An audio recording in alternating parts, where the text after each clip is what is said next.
This is fine. And it's, Can you still hear me from the Zoom? yeah, from the headphones. Yeah. Okay. Cool. But then, like, I hear you again from my phone. So I'm just like, I mean, does it, you don't hear it on your end though, right? Is there an echo? No, because I muted you on that one. Okay, cool, cool. All right, cool. So as long as the audio is fine for you guys, then that's cool. But yeah. So today we're gonna interview Jaiden Vu. He's the founder of Black Peach, which is his company. Um, and he basically does high ticket sales. He helps a lot of entrepreneurs learn how to do sales using social media, and he's also featured on Forbes, Entrepreneur, Yahoo Finance, and other publications. So yeah, do you want to kind of explain just where you're from, Jaden, kind of your story, how you got into what you're doing today? Yeah. Oh, that's a long-winded question. So my story was I grew up in Toronto, so that's I guess the east side of Canada. So shout out to anyone that is in Toronto. I started my journey growing up as a chef. I've always wanted to be a chef, so I spent a good years of my time cooking in the kitchen. I did that for a while, and then I got into acting, and then somewhere along the line, I got hooked into sales. And I don't know if any of you guys out there watch like Wolf of Wall Street. So there's this specific scene with like Leonardo DiCaprio and Jonah Hill, and they're sitting in the restaurant, and then Leonardo DiCaprio just pulls up on his nice, I think it was a Porsche, and Jonah Hill is just this fat raspy guy. He just walks over. It's just like, hey, nice car. Long story short, he was just like, how much money you make? Leonardo DiCaprio's character showed him a pay stub for making, I think, about $75,000. Was it? Don't quote me there. And he's just like, okay, I quit my job. I'm gonna work for you. So that kind of scenario was kind of like almost identical to what I went through. I just knew someone that was in sales. They got me hooked onto it, joined an agency, and thinking that sales would be easy, which it wasn't. It was like far from the fact. So a couple of months went by. It was tough. Long story short, it was not easy at all. Failed numerous times, and then I got super serious probably around like the 5 month mark, and yeah, everything took from there. Studied from the great Brian Tracy, Zig Ziglar, Grant Cardone, Tom Hopkins, and pretty much any sales guys out there. And then next thing you know, I became one of the best performers in the agency. So that's a little bit of my background. Okay, and so you said you first got started into sales. Was this right after you went to college, or right after, like, did you go to high school, college, like the normal route? And like, what was your? No, man, I actually am a high school dropout. Okay, Yeah, so yeah. what? I mean, what? Tell us about that. Like, why did you drop out, and like, what did your parents think, and like, why did that happen? Great question. So, I mean, there's numerous factors of why I dropped out. One, it being just like a personal mental condition. I was suffering from depression and also abandonment. Just a little background. I don't want to kind of dive into it too much, just for you know personal reasons. But anyway, so yeah, I suffered depression, and I didn't really get along with my high school friends. So outside of not being academically gifted, told myself school is not for me. I wanted to pursue cooking, so pretty much I decided to kind of just drop all of that and get into cooking. And it was literally like, yeah, I almost could have finished school, but the thing is, it's just so tough. And then, yeah, that's what happened. And never went to post university. Just worked my ass off. Spent my whole life in sales, and just dabbled with the entrepreneurial side of things, and guess I'm here where I am today. But yeah, never finished school. Didn't really thought I needed it. So what did like your parents say like when you dropped out? Because usually parents are probably like, you got to do the traditional route. What did they say when you dropped out? So did you drop out as like a sophomore or junior? Like what? So those terms don't apply in Canada, but I guess in Oh, okay. American terms, What you did, would. what did they say in What Canada? is the 11th year? What is that? Sophomore? Like when you started the That's fourth a year. junior. I think the last year you mean? The last year? The last year. Yeah, sorry. That's senior. Yeah, but Okay. I think that's 12th grade. I think that's 12th grade. Yeah. Yeah, so senior it is. There we Oh, go. okay. Yeah. And then your mom or dad, did they know, like, or did they say anything about that, or? Well, that's the thing. I had a really tough relationship with my family growing up, anyway. So um, I ran away from home. I didn't really have much communication with um, sophomore or senior year. So I didn't really have a good relationship with my family, anyways. Yeah. So they didn't really care too much. So Okay. Like, so you left high school, and you ran away from home, the same time you dropped out of high school. sorry.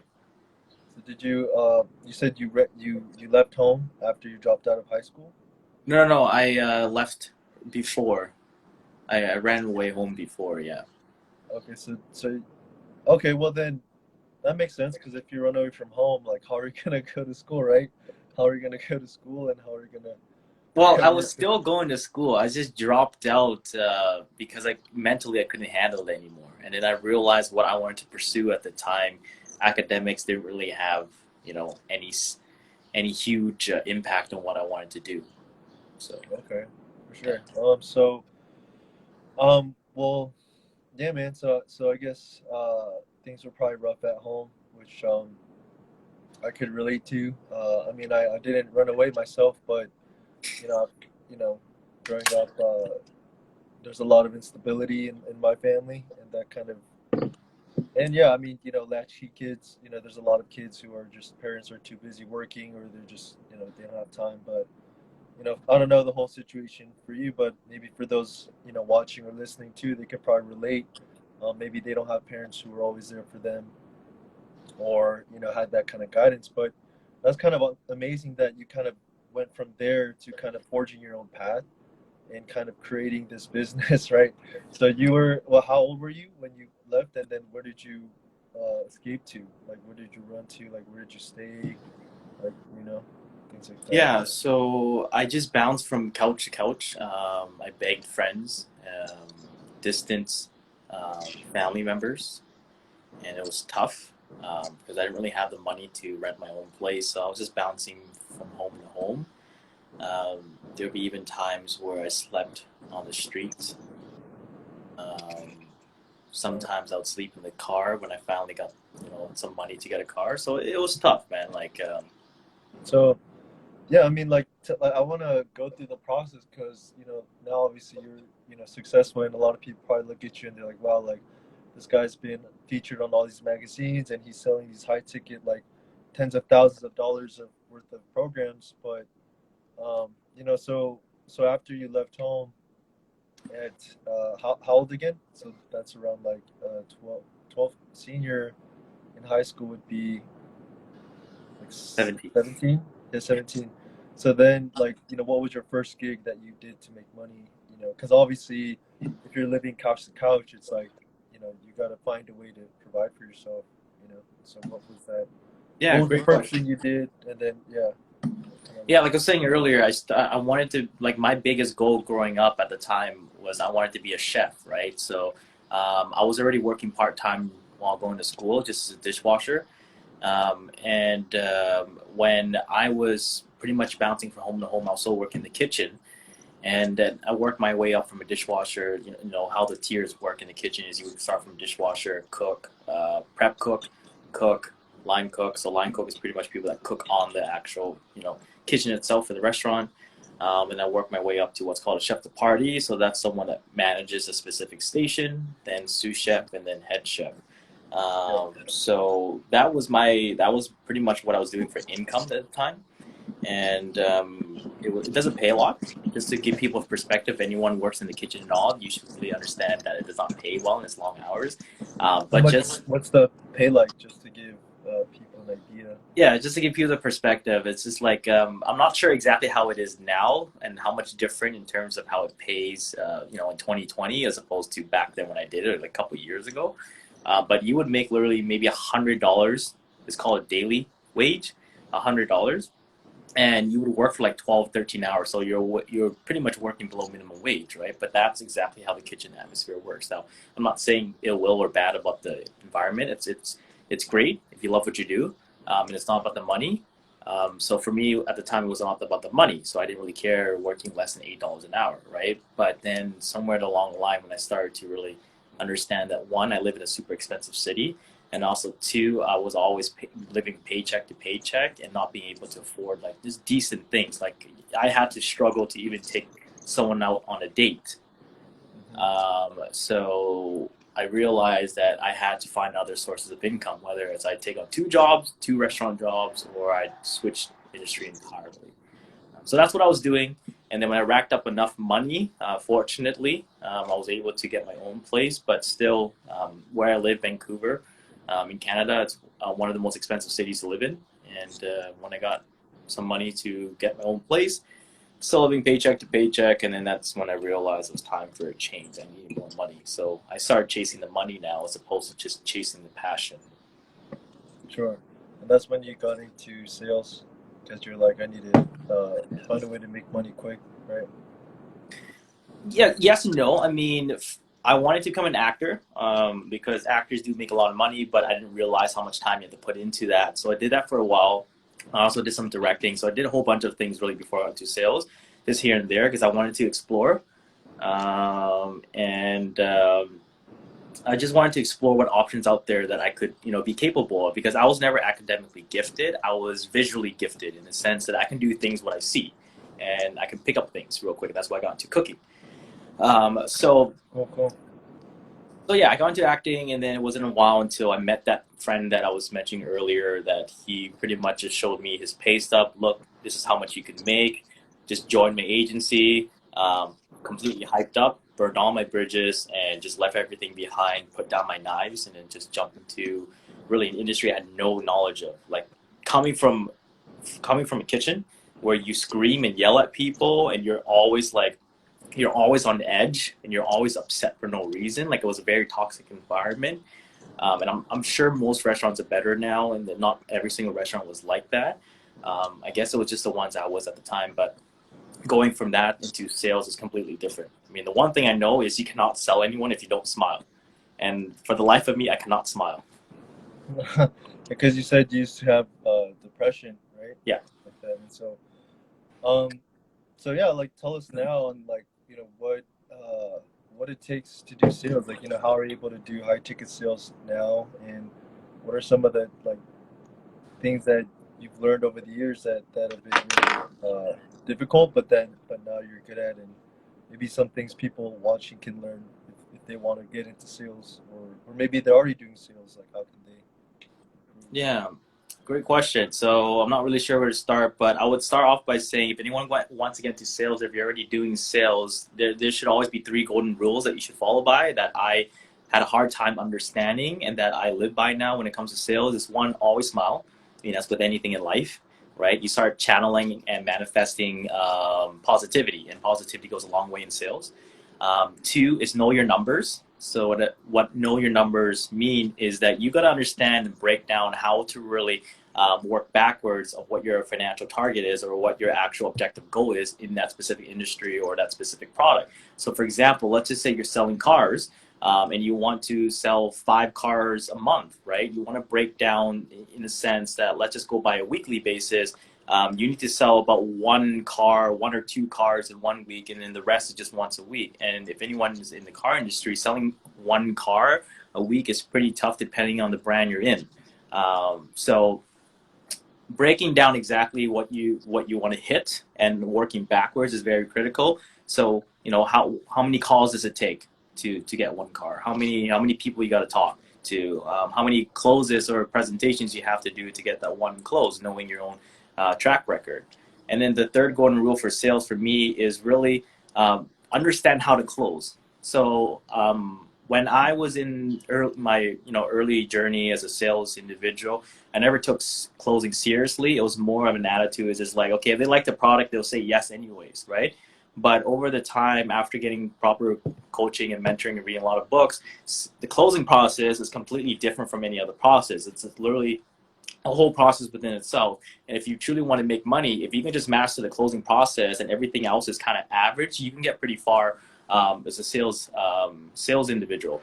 So those are the three things I had a really hard time understanding, and they're not specific order, but as long as you follow those three, you'll get very far. Just literally living off those three golden rules. Sure. So, I mean, that's, it's easier than it sounds, right? So, like, what are some, like, practical tips when people are talking that you use for sales, like tactics, you know what I mean? Like, because you gave us like the framework, but is it like, are there like specific things you could do or say, or you said smile, I smile all the time, things like that, not in a creepy way, but just like, yeah, I mean, any other things that you're like, man, I wish I knew this when I started off, so that like I could really, propel myself as a salesperson that helped you. Yeah. Anything? Great question. So, I mean, tips and tricks for number one is pretty straightforward. Just smile, right? Like everything you do, right down from the very beginning to the very end, you smile. You smile when the customer says no. You smile when you're having a bad day. You smile whenever. Literally, if you have to put on a fake smile, believe me, obviously the last thing you want to do is be dishonest with your emotions. But I've seen Yeah. so many people lose sales because they don't know how to smile. Like the worst thing I would Oh, see, like training people at the time when I was in the agency, is when they hear the word no, they completely shut off and they stop smiling. And that energy feeds wow. off to the customer. And Yeah. trust me, customers, they live by energy. Yeah. Yeah. Yeah, so smile if you get rejected a All the couple of time. times. Smile when you don't get what you want in the discussion. Smile if the customer is asking too many questions. Just smile. Number Okay. two is pretty straightforward. Just figure out what your targets are. If you want to make $1 million in 1 year, you break that backwards of how many products you want to sell. So $1 million is about $83,353 a month. You break that down even more to what I call reduce to the ridiculous.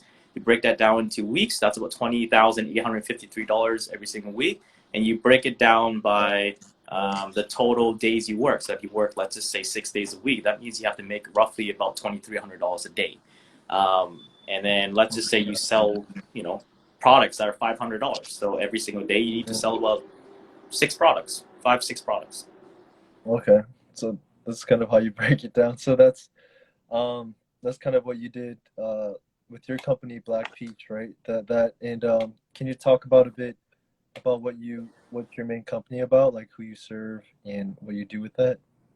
Yeah, so Black Peach really originated from helping people understand the high performance levels of selling digitally and also um, just traditionally. So I did take a huge change. So just wanted to throw it out there. So it kind of started out really my idea with Black Peach was to teach people how to sell digitally, just because in light of COVID, right? Uh, that's why grandma. 안녕하세요. Yeah.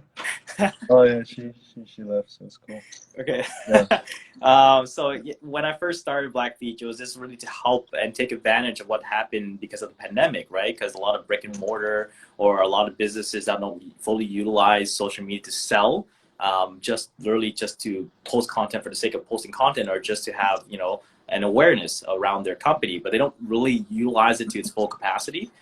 So I Yeah. wanted to have Black Peach be that, that buffer, teaching people how to not only grow an account, but really taking those leads and really nurturing it from being cold, warm, and hot, and closing the actual deal itself. So that was the main mission. But Okay. after working with the clients I currently have, I noticed what they want more out of and what generates results faster is literally just teaching them the high performance levels of sales.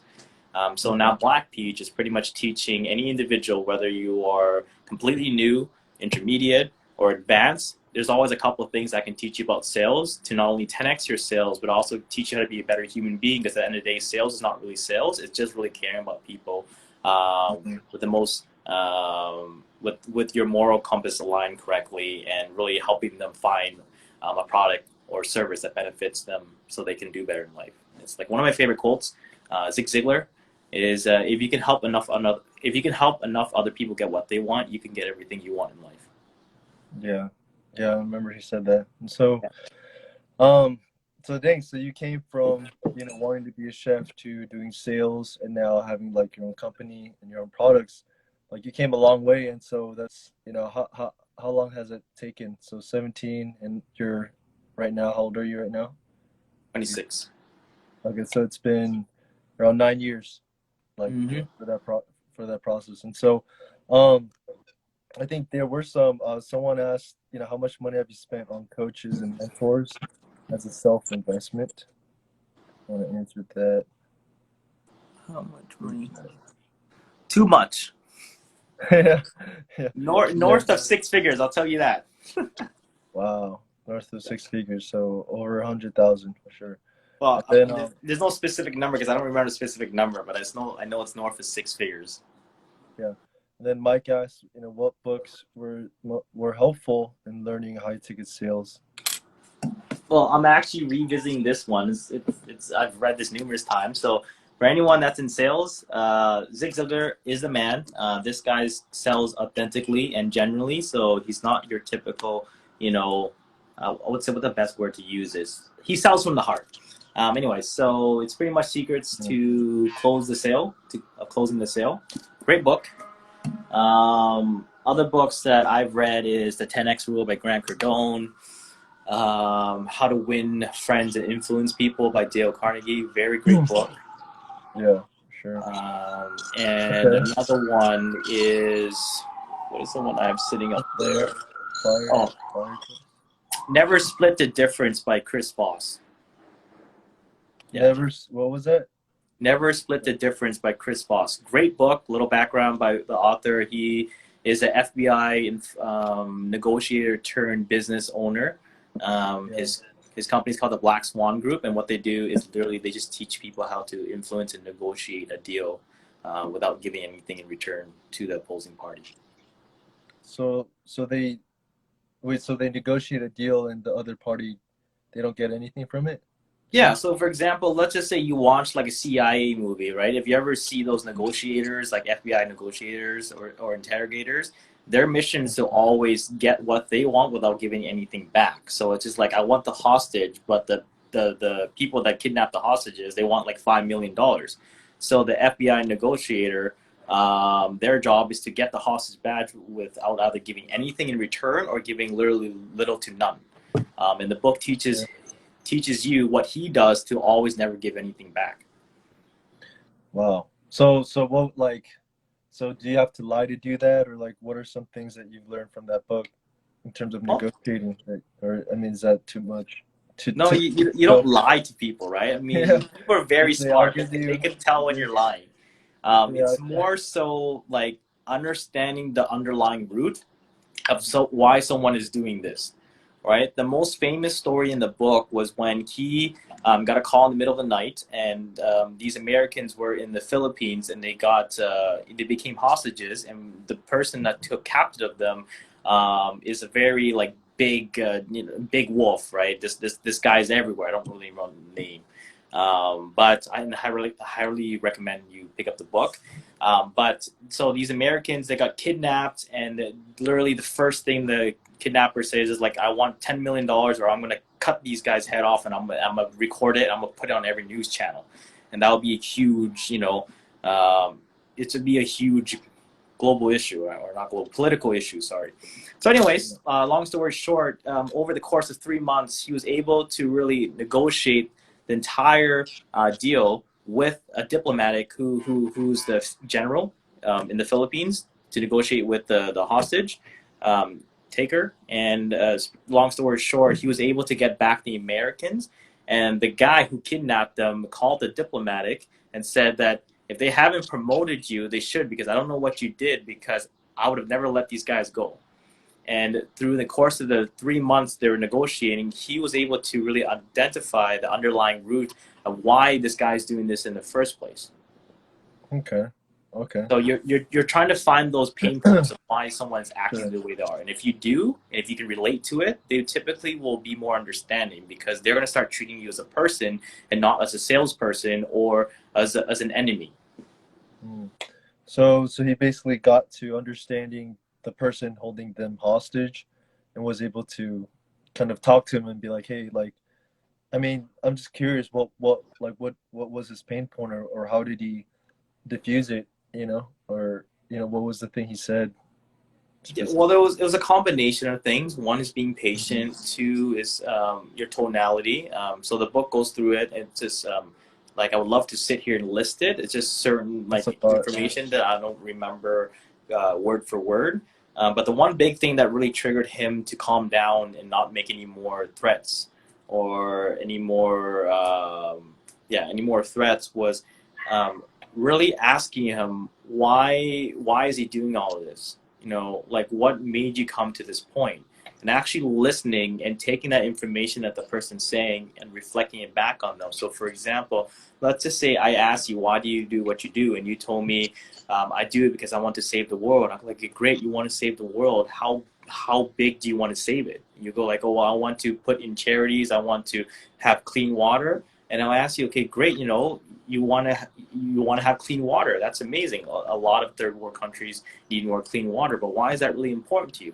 You can start telling me, oh, because I grew up with really bad water. I couldn't really take a shower without worrying because it would hurt my skin, or because I drank sewer water because we were in an area that didn't allow for clean water, so I was sick all the time, and it really upsets me because there would be times where I would have, just died because of all these bacterias or whatever in that water. And I'll start pressing on that and pressing on that, and I'll start for you to be open and vulnerable. And when you become vulnerable and you're not worrying so much what we say, you start to Yeah, trust me. And yeah, then when you start to for trust sure. me, that's when I can go in for the kill. In the sense where I was just Yeah, like, what I wanted originally from you, now it's easier for me to get it from you. yeah. I mean, which sounds not manipulative, but it's just kind of you building trust because you're sharing your story, right? Like when you shared, the part of like, hey, I had abandonment, I felt abandonment as a kid, like in high school, like I relate with that, because there's times when I felt that way, right? And there's times when um I felt like I was forgotten too. And it's not, always because, I mean, I realize now, like no one has perfect parents, right? And no one has a perfect childhood, but it's like what you make of that and what you do from there that makes you who you are. And so you obviously used all that pain and to create something good and meaningful and productive, whereas some people can use that pain and turn to just destroying their lives and other people's lives. And so I think I just want to acknowledge you for doing something great with that pain. And so do you now that you've had success and things like that, do you still keep in touch with your parents, or do they know that you're doing well and whatnot, or is that not something that you touched on yet? It's still a sensitive topic. I'm still working on it. It's not a clear path. It's been very rocky. It's still rocky. Um, and just this point in time, I don't really want to touch so much on it because it's a Sure. very sensitive topic. Yeah, Uh, yeah. but every day I'm trying to work on it.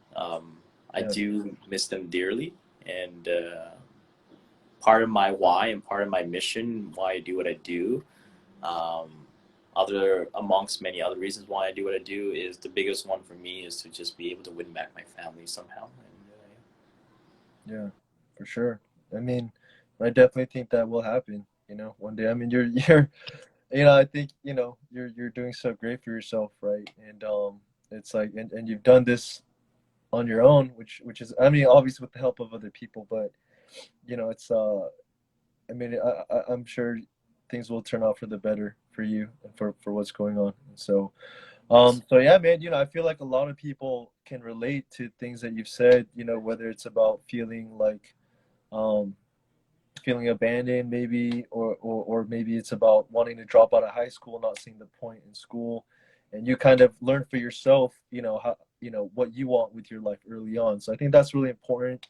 And in a way, you could even say that it was a blessing, right? That what happened, right? Because if this never happened, you never ran away, you would have never built your business, you would have never been making the money you are, you can't be impacting the lives you have. So in a way, um, even though what seemed was bad, it actually turned out for good, or you made it turn out for good. So which is awesome. And so I yeah, think for those listening too, that whatever situation you're in, you could take that and change it, right? And so yeah, man, like the big reason why uh even starting this podcast was to give people hope and to hear stories like your story and to have hope and be like, if someone like if Jaiden can do it, then like I could do it too, and give them that hope. And so obviously people can, find you at on Instagram, and they could chat with you after if they want to connect. But I want to talk about, so with the pandemic, you're helping a lot of your clients get high ticket coaching using social media, right?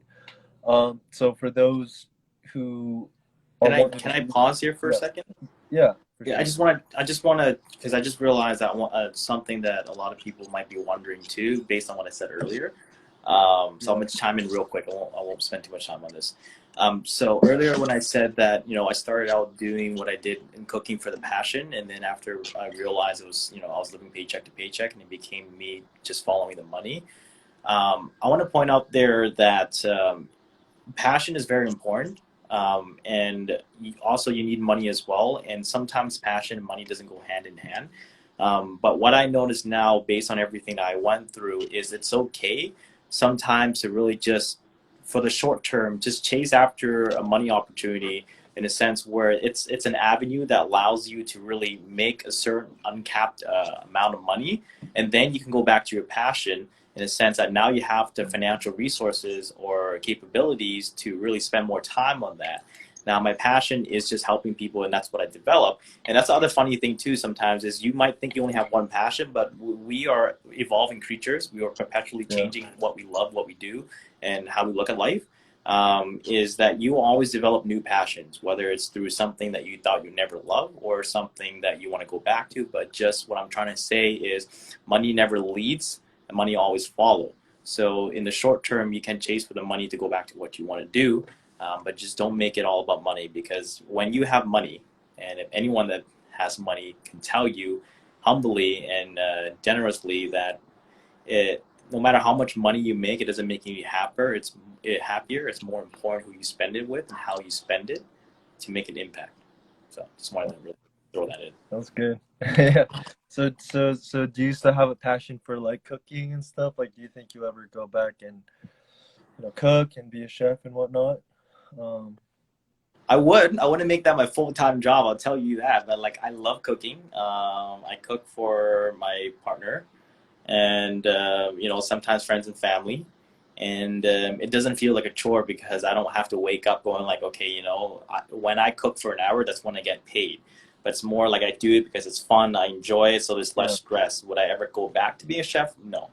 Would I like to start my own restaurant? Yeah, that's probably in my goal book, but definitely have nothing to do with the restaurant. I just pretty much open it and just, yeah, let people run it. But Awesome, awesome. And so, okay, yeah, thank you for sharing that, because I think, yeah, a lot of people, I think, say like, yeah, follow your passion, but if you're not making enough money with that, then obviously it's not going to be enough to sustain you, right? And live a decent life. And so, um, okay, yeah, and for those of you guys like watching, you can still ask questions and things like that. But what is the vision like for your business, like who you want to help, and your plans for the future? hmm, my vision for the business is to literally work with as many people in the world that suffer from confidence and suffer from the ability to really speak up for themselves, because sales is Mm. not ability or a trait that you grew up with or born with, right? But the funny thing is, we've been selling our whole lives in a sense, and no one really notices. Like, when you want a cookie from your mom or dad, you're selling yourself, telling them why you want that cookie. Or when you are when you're chasing after the girl or guy, you're selling yourself, because like that probably be the hottest girl out there or hottest guy out there, and there's probably like lines up of people asking them out too. So how do you stand out? Like, what do you do? And many other parts that you're selling for a job interview, for whatever the case may be. You're trying to not get fired. So what I'm trying to say is, like, we grew up selling our whole lives. It's just that we haven't really noticed it as selling. And the funny thing is, even though it's not a trait that we're born with, it's a trait that we can learn, and also master, because yeah, once you master that trait, believe me, you'll go very far in life, because in order to do well in business, it's all about influence and negotiation, and that just Yeah. roots down from learning how to sell like a champion. So Yeah. my goal with it is to really help people to tap into something that they've been doing for years, but really break it down into a science, and get them to be better at it. Because, you know, if you know how to sell yourself better, you get more project deals, you get more money, you will, you know, you win more in life in general. So Yeah. that's my So, vision. I am Ed Sato, so sales is life, and yeah, that's true. So, and I think it's so true because to give you guys background, like sales is still something I'm learning, and it's so true. If you're not confident in yourself, it's really hard to sell because you're like, who am I to sell something and for them to give me money, right? And so, what were some of the limiting beliefs that you had about when you first started sales, and I'm sure there's a lot, right, of whether it's low confidence issues. Like, can you kind of explain what were those beliefs that you had and how you reprogrammed it, how you got out of it? Because that's huge. Yeah. Well, the biggest one for me was it's always like the money issue, right? In the sense that people, who are you guys? Awesome. We're entrepreneurs. We're an A entrepreneur. Thanks for tuning in, pod, Courtney. Uh, podcaster. This is a okay. episode on my podcast. We're gonna My name is Jaiden Vu. upload. My name's Raymond Don, and I'm a podcaster. It's like Alcoholics Anonymous. Yeah. So going back to it, the biggest disbelief I had really in sales or just growing up is there was no way I can make more money than what I'm making right now. There was no way I could become a millionaire, multimillionaire, or billionaire. It's just because when you think of those numbers, especially in the kind of environment I grew up, it's just like for the movies. It's just like, that can't be me. It's just like, there's a reason why the rich gets richer, because they're doing something right that I don't understand.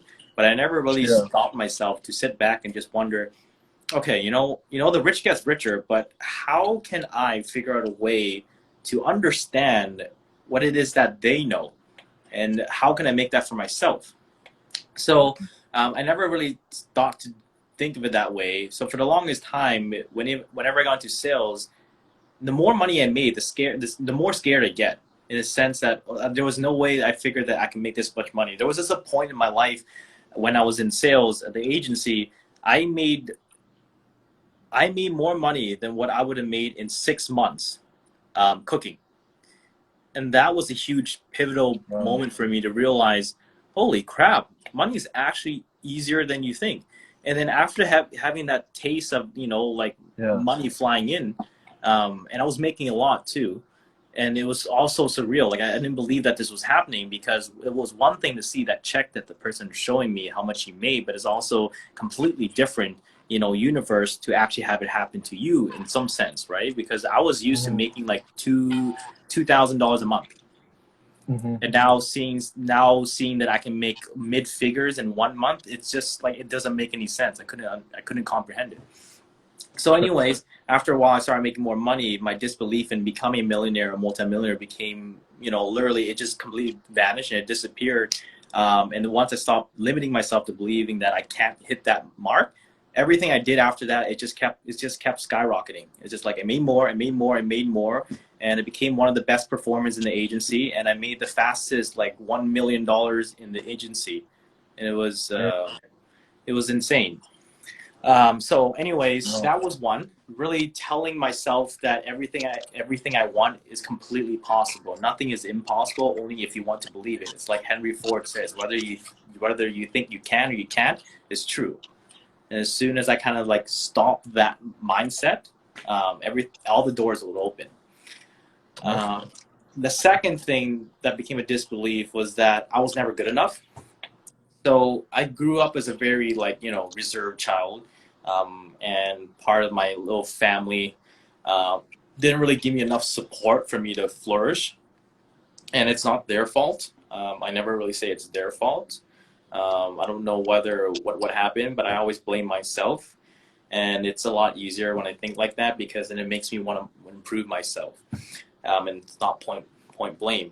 So like never thinking I was good enough. So everything I did, I always gave it like 75%, because I felt like if I gave it the extra 35%, that I would be just fail miserably, and that I would just want to stop. And if anyone is Yeah. watching out there, if you're an entrepreneur, a business owner, or just someone that wants to improve in life, you know that failure is part of the journey towards success, right? All the success you have is paved in a path of failures. Yeah. So I was definitely afraid of giving anything 100%, because I was so risk adverse that I didn't want to just completely jump all out there. Um, and that didn't stop Well, until. Sorry, you're gonna say something? yeah. Yeah. Well, I mean, I was gonna say, um, like for you to blame yourself and be like, I don't know. I feel like that can also be a little negative because if you're just like, hey, I'm just gonna blame myself for my parents not being there for me, it's like then I'm the problem, right? And so I don't think you were the problem. I just think that maybe they weren't ready to be parents. A lot of parents are not ready to have kids, but they just have kids, and a lot of times their kids are the ones who suffer from that. And so, I just want to let you know that, there's nothing wrong with you. I don't think it's because you're the problem. It's maybe they weren't ready. And sadly, you didn't get the love that you needed as a kid. But in a way, you kind of, built up self-love, which is the most important thing, right? Because there's kids who have perfect families, right? But then, they end up, getting addicted to drugs. They get, they live like a totally almost opposite lifestyle of what their parents taught them, even though their parents seem to have had everything. Whereas for you, it's like you almost had nothing, right? And you had to build from scratch, but you made something of yourself, and that's, I think, way more admirable than someone who just had everything comfortable and easy and just kind of wasted it. You know what I mean? Because there's a lot of people who they have wealthy parents, they have good families, but they don't have any ambition, there's no passion, there's no purpose, right? Or there's no, like, there's nothing to live for, right? And they just end up wasting their life. Some of them, not everyone, but like, so I think in a way, it's cool to it's I mean, just to help you, instead of, because that framework is like, man, I'm the problem, but it's like, no, like, they just weren't ready, and but you made something of it, so that's awesome. And yeah, man, I hope and pray that one day, your parents, you will be reunited, because that's huge, to be connected back to your family, because family's the thing that we should look at and be like, oh, this is like the safe place to go. But for you, you kind of created that on your own, which is amazing, right? And so just to say that, like, that doesn't give anyone an excuse, right? Like, whoever's listening, watching, they're like, man, I have, you don't understand, Jaiden. Like, you don't know how my dad abused me, or my mom left me, or, well, it's like, well, look at my story. Like, like, I was abandoned, but look at what happened to me, right? And so it's like, you're the one in control of your life, and don't be a victim. Like, don't blame other people, but take responsibility and create the life you want, and which is what you've done, right? And so I think it's cool to see examples like this and be like, wow, like, that's someone I can model after, right? Because people need people to look after and model. And so I think that's really awesome that you're being that kind of example for people, whether you know it or not. Like, even for the listeners here, some of them were like, earlier, they were just like, oh, like, save this live. Some of them were like, save this live. So obviously they like hearing your story. Hello, me, Hanyang. And so you guys can ask questions. For those of you guys still tuning in, feel free to ask questions, and So they say save the life, yeah, not lives. yeah. And yeah, man, this is good. This is actually good content, right? That needs to be put out. And um so yeah, man, I mean, well, aside from that, what so let's get back onto the social aspect. Yeah, and I appreciate you Yeah, sharing that. It means a yeah, lot, and I just want to also clarify that, like, I don't really blame myself in a sense where like there was something wrong with me as a child or anything like that. I blame myself in a sense that maybe I didn't work hard enough as a son, because my family very traditional, and I wasn't the perfect child. That I already know, and that I've accepted. But I'll just blame it more of myself. It's just like I didn't want to work hard enough to work on myself. And it's subjective as well, because I was young. No one really thinks of it like that, growing up. But just some part of me just wished that I cared enough to be the best son possible. And I was not the best son. So that's where the blaming comes in, because I did a lot of stuff that I regret. So. I see. Well, yeah.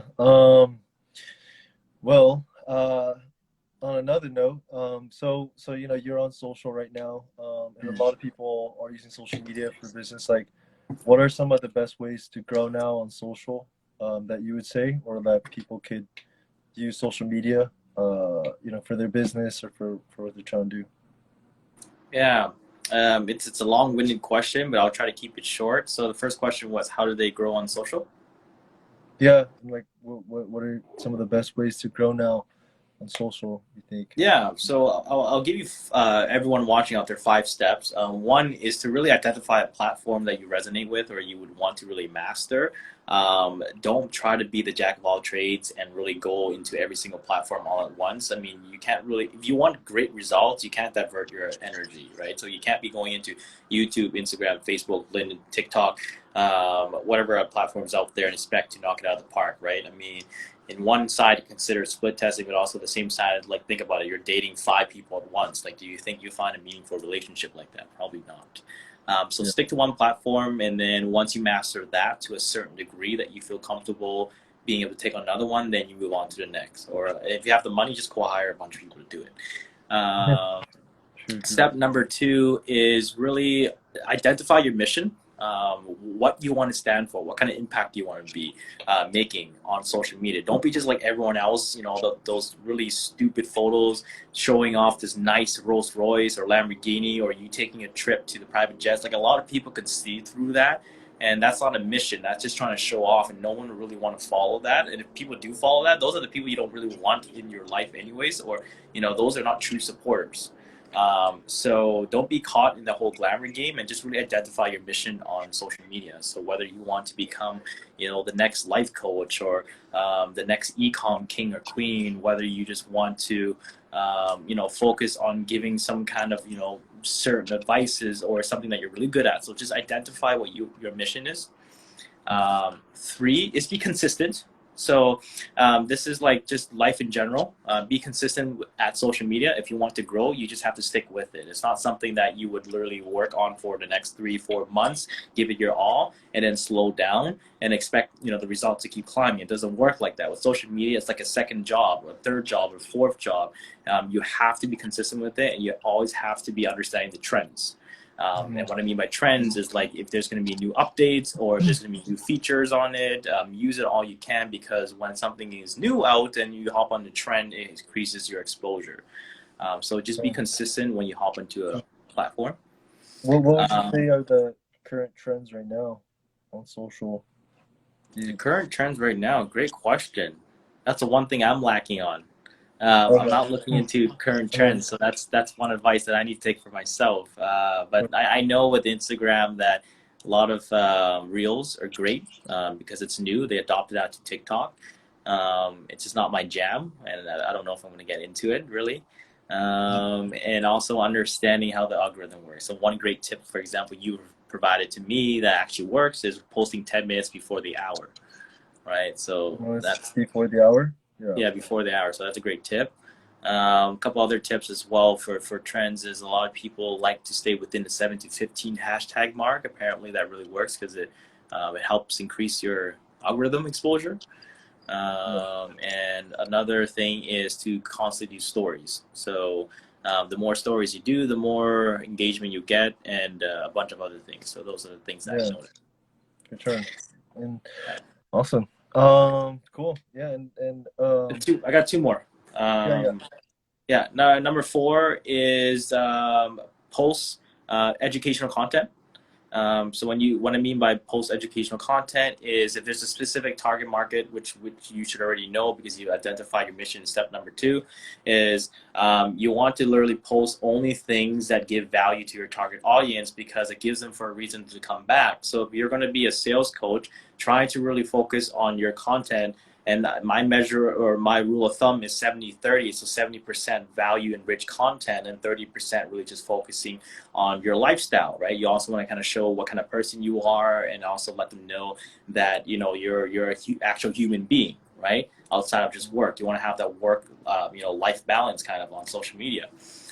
So you want to post value and rich content that can make a small or big impact in someone. So for example, if I'm in sales, I just recently posted one going over how to close more deals. And that's just completely free content. And what that happens is if people believe what I say, they'll start getting more curious. So they'll come back from my page for more content, or they might take me up on a program. But my goal is to literally just help educate other people. So that's tip number 4. And the last tip I have is never sell. Try to stay away from selling to your followers. As soon as you start trying to be super promotional or super advertising or just completely salesy, they will kind of really shut off and tune away from you because they feel like every time they come on, it's just you trying to get them to buy them something, and you can't get someone to buy something on social media if you don't build trust yet or credibility. Right? So without the credibility and trust, you're not going to get very far. So try to really stay away from being super promotional or salesy. Over time, really the best people on social media are the ones that really just focus on number 4 and never post any promotional content and then have the customers come to them. Okay. So basically, don't ask for the sale. Just kind of provide value, and then they'll come to you like when they need something, pretty much. And well, you still want to ask for the sale, right? Because people need to be told what to do. That's one thing I know about sales, and it's universal. Is people like being told what to do. It's just like, you know, why do you tell people to click the button below? Why do you tell people to subscribe? So you still ask for the sale, but you don't want to literally be so promotional. Like I would never post anything on my feed about, oh, I have 50% off on this. I would do it on my story based on my, you know, rapport what I have with my my audience and also how much value I'm giving, right? But I'll never really just go completely promotional. But you always ask for the sale as well because people need to be told what to do, right? No one likes to make a decision. You have to tell them to make a decision. You have to tell them, hey.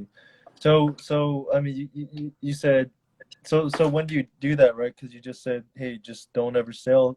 But then they also need to be told what to do. So when do you know when to do that sale, right? You know. Yeah, great question. Yeah, so that's actually a really great question. I'm glad you brought that up. So let's just say, for example, you're just focusing on posting, you know, focusing number 4, and you're only posting educational content. When people start reaching out to you, leaving a comment, you want to start building rapport, identify what their pain points are. So what I mean by identify the pain points is just like how would what you have benefit them? What kind of problem would you solve in their areas? How many problems could you save with your product in their lives? So that comes from building rapport. So if they DM you, if they leave a comment on your post, you want to start building rapport. And a lot of people, they get super lazy on Instagram. I guess this should be tip number 6. Tip number 6 is you want to engage with your audience. You get to actually know them.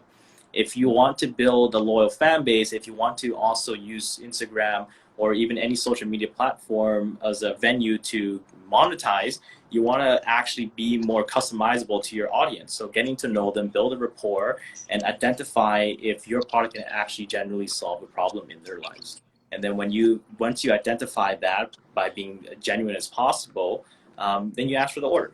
So for example, like, would you like to make more money? Are you a low performing sales individual right now in your industry? Would you like to be better? Yes, I would.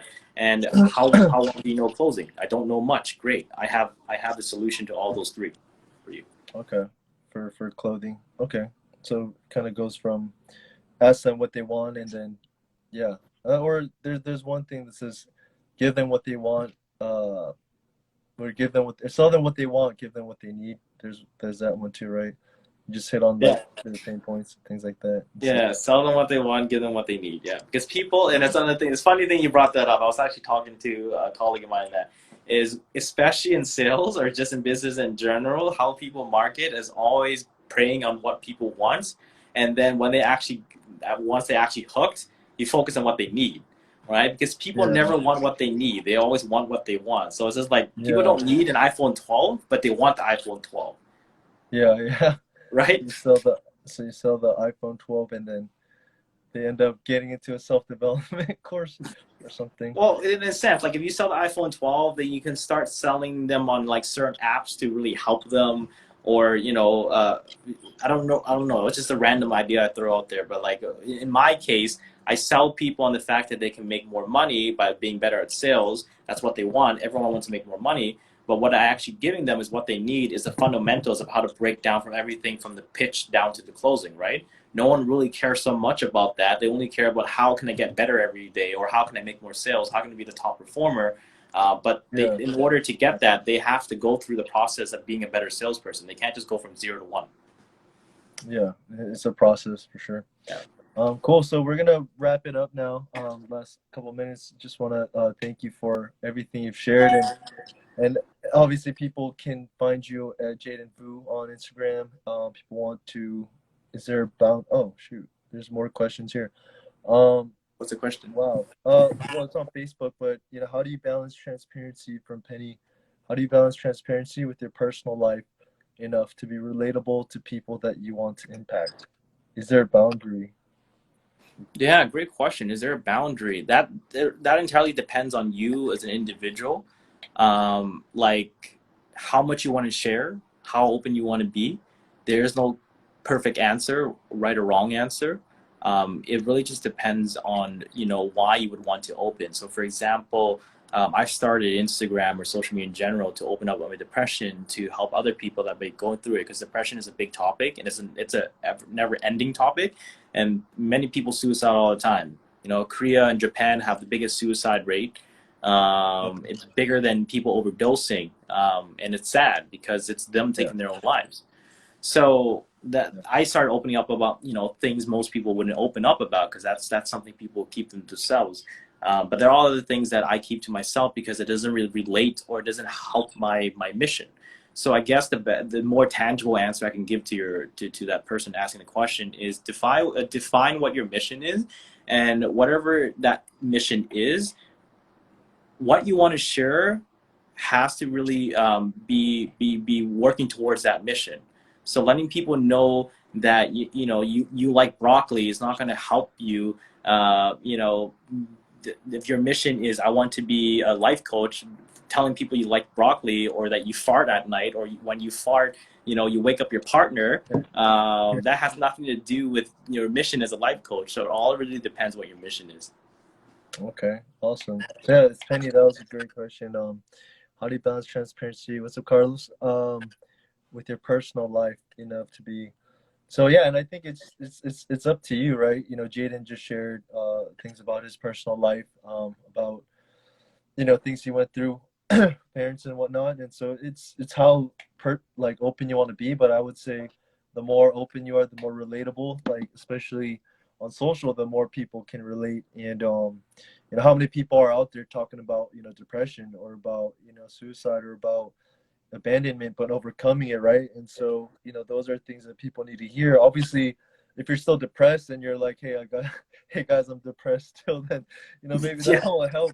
But like if you've had depression, because I've had depression as well, then it really helps people to relate and be like, wow, like these guys were depressed, like these guys who are like going live, like no way, but it's like, yeah, like we're human beings, right, just like anyone else. And um, so yeah, man. And so, the final question I have is, if you could go back in time, what words of encouragement or wisdom would you give to your younger self, right? And these are things that obviously now you're like, you've had success and whatnot, but what are some things that you would tell your younger self, that you wish uh, you had, maybe for someone out there who's running away from home today, or someone who feels abandoned, or someone who's just feels like no one's there. Like, what would you tell that younger Jaiden today? Like, any words of encouragement or wisdom to that younger Jaiden, or anyone out there who might be feeling the way you did back then? I want to first off saying, great question, and also second, I am not a regretful person. I don't regret anything that I went through to get to where I am, because all the adversities brought me here. And Not saying if I had a better life, I wouldn't be here, but I just know that I don't regret anything I went through. It helped me build myself as a character. And there's But to answer the question, there's so many things I would say to my younger self, but two important things I would really go back and tell younger Jaiden is, one is, if you're going to fail, fail quick, learn and move on. Because I have the tendency to really just be so fixated on the failure that I don't really focus on anything else. I don't focus on what I can do better, how I can improve. It's just more like, what happened here? Why this? Right? Why this happened to me? So part of any success is just learning how to fail quick, learn and move on. I will tell him that. And the second thing I'll tell my younger self is, really, in order to speed up, you have to slow down. So another part of me is I love to move fast. I have a sense of urgency, and all these character traits were built in the kitchen, because in the kitchen you have to move fast. There's no time for errors. If you do have errors, then you're gonna look like the laughing stock. Like, people will call you names, and it was they will make you feel like shit if you screw up. So I always moved fast, and I never really took time to, like, even analyze anything, like, not analyze to the point where I'm paralyzed, but analyze enough so I know what I'm getting myself into, and having at least some kind of context or information before I dive into it. But that was never me. I was just kind of like dive, and fail as many times as you want, and became demoralizing. But then when I started to really just, take a breath, slow down, figure what I actually need to do, I actually moved a lot faster if I was to literally just kept running, at full speed. So that's one big advice I'll tell my younger self, or for anyone in general, really, is, in order to speed up, you got to slow down. Slow down. Yeah, it's like the turtle beats the hare, right? Exactly. So for sure. Awesome. Well, yeah, guys, thanks for listening. Thanks everyone for hopping on, and we'll save this and share this on my podcast, and also have this on have a clip of it too. But yeah, you guys can check out Jaiden at Jaiden Vu on Instagram. Blackpeach.com is his website. Anywhere else you want people to follow. You have a YouTube channel too, right? Yeah, so I would say my two main platforms that I'm active on is Instagram and YouTube. YouTube, there's a lot more informational content out there. So if you want to just watch, videos of how to get better at sales, what to do, what not to do in sales, head over there. It's literally just at Jaiden Vu, or just type in Jaiden Vu in YouTube and it'll pop up. But yeah, Cool. those are two main. Awesome. Okay, man. Well, thanks so much, Jaiden, for the interview, and we'll be in touch, and yeah, man, we'll definitely move forward together and see progress for sure. Yeah, Thank you. appreciate it, brother. All right. See you. Yeah.